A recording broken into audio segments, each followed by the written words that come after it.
A Primeira Cruzada, 1096 a 1099, foi chamada também de Cruzada dos Nobres ou dos Cavaleiros, ao pregar e prometer a salvação a todos que morressem em combate contra os pagãos, nesses muçulmanos. Em 1095, o Papa Urbano II criou um novo ciclo. É certo que a ideia não era nova. Já no século IX, foi declarado que os guerreiros mortos em combate contra muçulmanos na Sicília mereciam a salvação. Por volta de 1097, um exército de 30 mil homens, dentre eles muitos peregrinos, cruzou a Ásia Menor, partindo de Constantinopla. A Cruzada dos Cavaleiros, possuindo recursos, embora progredindo devagar, fizeram um acordo com o imperador de Bizâncio de devolver os territórios conquistados pelos turcos. Este acordo seria desrespeitado à medida que o mal-entendido entre as duas partes fosse crescendo. Apesar da animosidade entre os líderes das promessas quebradas, entre os cruzados e os bizantinos que os ajudavam, a cruzada prosseguiu. Os turcos estavam simplesmente desorganizados. A cavalaria pesada e a infantaria franca não tinham experiência em lutar contra a cavalaria leve e arqueiros turcos, e vice-versa. A resistência e a força dos cavaleiros venceram a campanha em uma série de vitórias, a maioria muito difíceis. Em 19 de junho de 1097, os cruzados cercaram e tomaram Niceia, devolvendo-a aos bizantinos, e logo foram para Antioquia. Em julho, foram atacados pelos turcos em Dorileia, mas conseguiram vencê-los em 20 de outubro. A cidade de Antioquia somente cairia após o longo cerco, o que aconteceu em 3 de junho de 1098. Isso foi com a ajuda de um sentinela armênio, que facilitou a entrada dos cruzados nas muralhas da cidade. Seguiu-se, então, um ataque terrível da população muçulmana da cidade, que ficou na posse de Boimundo de Taranto, o chefe dos normandos.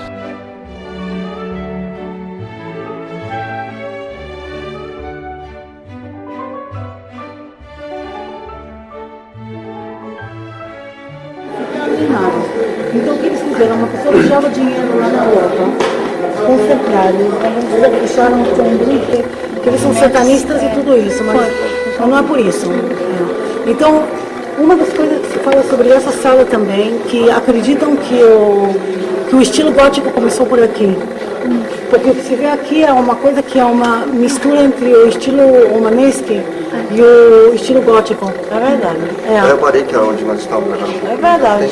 É gótico total. Não é total, é o começo do gótico, que é ainda bem pesado.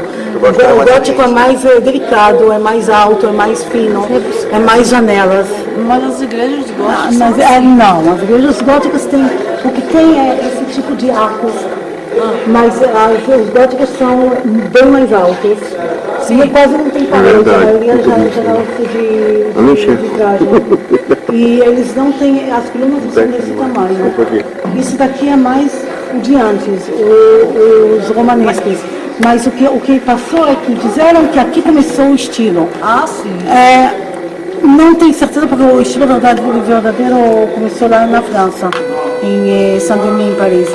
Mas tem aqui coisas que se pode ver que tem alguma coisa a ver. Você pode ver também no Flor de Lis por aí, quer dizer que começaram a ter o contato com a França e tudo. Então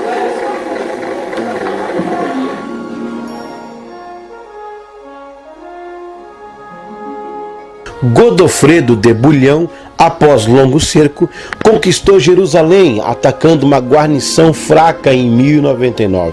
A repressão foi violenta. Segundo o arcebispo Guilherme de Tiro, a cidade oferecia tal espetáculo, tal carnificina de inimigos, tal derramamento de sangue, que os próprios vencedores ficaram impressionados com tamanho horror. Godofredo de Bulhão ficou só com o título de protetor, e à sua morte, Balduíno, seu irmão, proclamou-se rei. Os cristãos humilharam-se após as duas conquistas, massacrando muito dos residentes, indiferentemente da idade, fé ou sexo. Após a vitória, era preciso organizar a conquista. Surgiram 4 estados cruzados, conhecidos como Outremer, ultramar, do norte para o sul, o condado de Edessa, o principado de Antioquia, o condado de Trípoli e o reino de Jerusalém. O sucesso da primeira cruzada foi até certo ponto uma surpresa que ocorreu porque os cruzados chegaram num momento de desordem naquela parte do mundo islâmico. Uma vez conquistado o território inimigo, os cruzados não mais quiseram devolver as terras aos seus irmãos de fé cristã do Império Bizantino.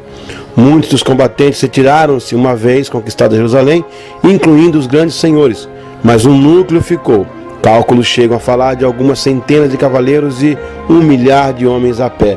As cidades principais, como Antioquia e Edessa, tornaram-se capitais de principados e reinos, embora Jerusalém fosse, de certo modo, o centro político e religioso, como outras marcas a protegê-los.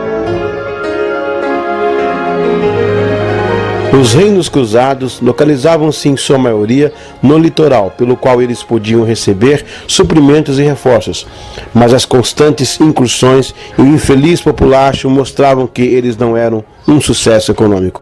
Ordens de monges cavaleiros foram formadas para lutar pelas terras sagradas. Os cavaleiros templários e hospitalários eram em sua maioria francos. Os cavaleiros teutônicos eram germânicos. Estes eram mais bravios e determinados dos cruzados, mas nunca eram suficientes para fazer a região ficar segura. Os reinos cruzados sobreviveram por um tempo, em parte porque aprenderam a negociar, conciliar e jogar os diferentes grupos árabes uns contra os outros.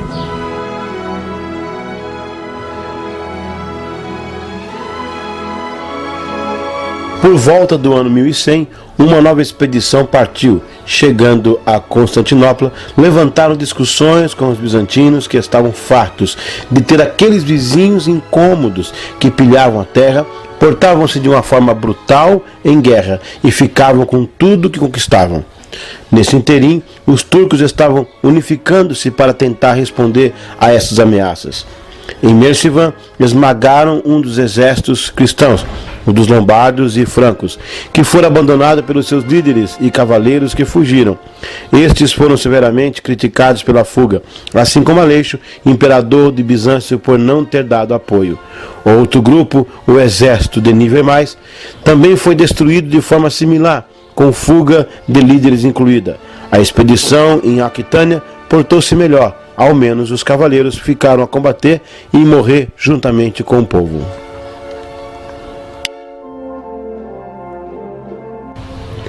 Por alguns anos não foram pregadas mais cruzadas, e os territórios cristãos no Oriente tiveram que se manter por conta própria. Assumiram como padroeiro São Jorge da Capadócia, exemplo de cavaleiro cristão, e seu brasão de armas, a cruz vermelha num escudo branco. O condado de Edessa caiu em 1144 sob Zang, governante de Alepo e Mossul. Caíram mais tarde Antioquia em 1268, Trípoli em 1279, o último posto dos cruzados, Acro, durou até 1291.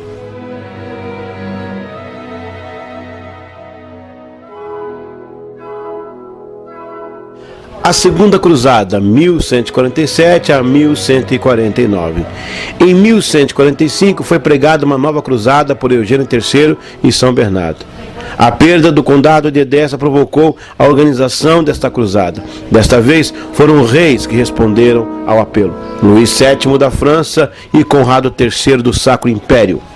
Curiosamente, os continentes flamengos ingleses acabaram por conquistar Lisboa e voltar para suas terras de origem, uma vez que eram concedidas indulgências para quem combatia a Península Ibérica.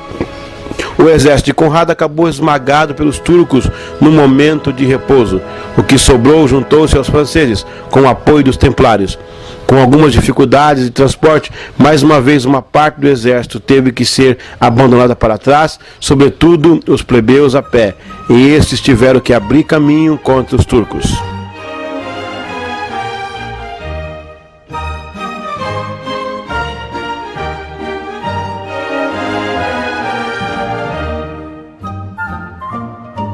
Luís VII e Conrado em Jerusalém, depois de algumas discussões, acabaram por ser convencidos a atacar Damasco. mas ao fim de poucos dias tiveram que se retirar perante a ameaça de uma parte dos nobres fazê-lo por conta própria. O resultado desta cruzada foi miserável, tendo sucesso apenas em azedar as relações entre os reinos cruzados, os bizantinos e os governantes muçulmanos amigáveis. Nenhuma nova cruzada foi lançada até um novo acontecimento, a conquista de Jerusalém pelos muçulmanos em 1187. Os cristãos enfrentavam agora um adversário decidido, Saladino.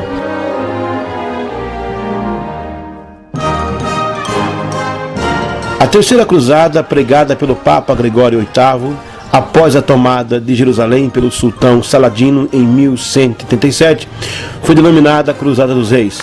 É assim chamada pela participação de três principais soberanos europeus da época: Felipe Augusto da França, Frederico Barba-Ruiva do Sacro Império Romano Germânico e Ricardo Coração de Leão da Inglaterra.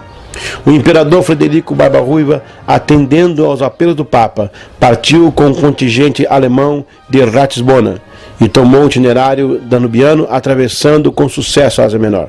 Porém, afogou-se na Cilícia ao atravessar o Selef, atual rio Goxo. A sua morte representou o fim prático desse núcleo. Se Ricardo Coração de Leão conseguiu alguns atos notáveis, a conquista de Chipre, por exemplo, Acre, Jaffa e uma série de vitórias, também não teve pena de massacrar prisioneiros, incluindo mulheres e crianças. Com Saladino agora teve um adversário à sua altura. Em 1192 acabou-se por chegar a um acordo. Os cristãos mantinham o que tinham conquistado e obtinham o direito de peregrinação, desde que desarmados a Jerusalém, que agora ficava em mãos muçulmanas. A quarta cruzada foi assim chamada também de cruzada comercial, por ter sido desviada do seu intuito original pelo doge Duque Henrico Dandolo de Veneza, que levou os cristãos a saquear Zara e a Constantinopla, onde foi fundado o Reino Latino de Constantinopla, fazendo com que o abismo entre as igrejas ocidental e oriental se estabelecesse definitivamente. O Papa Inocêncio III apelou a uma cruzada em 1198 para reconquistar Jerusalém, já que esse objetivo tinha sido falho na terceira cruzada. Vários grandes senhores trouxeram exércitos e estipularam um acordo com Veneza que transportaria essas tropas na sua frota em troca de uma quantia. O problema é que muitos dos senhores acabaram por não ir e os que foram não tinham condições para pagar o valor estipulado. Foi criado um acordo novo então. Os cruzados conquistariam Zara, uma cidade veneziana na Dalmácia que se revoltara, em troca de um adiantamento de pagamento. Entretanto, chegaram notícias de Bizâncio. O imperador Isaac II fora derrubado pelo seu irmão Aleixo III e fora cegado. O filho de Isaac II, de nome Aleixo IV, conseguira fugir e apelar aos cruzados para ajudarem. Em troca de o colocarem no trono, prometia-lhes dinheiro e os recursos do império para a conquista de Jerusalém.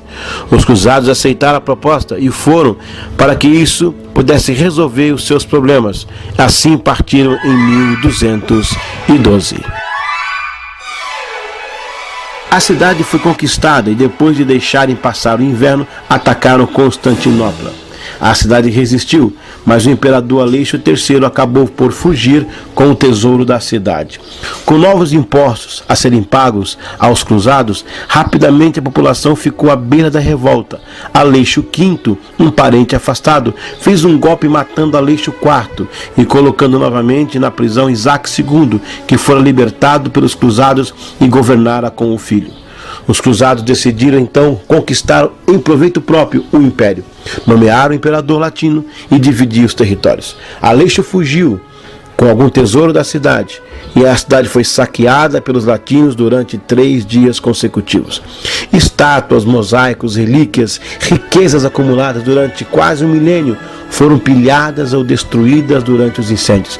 A cidade sofreu um golpe tão terrível que nunca mais conseguiu se recompor, mesmo depois de voltar a ser grega em 1261. Assim terminou a Quarta Cruzada, pois ninguém pensou mais em dirigir-se a Jerusalém. A maioria regressou com o que roubara, alguns ficaram com os feudos no Oriente.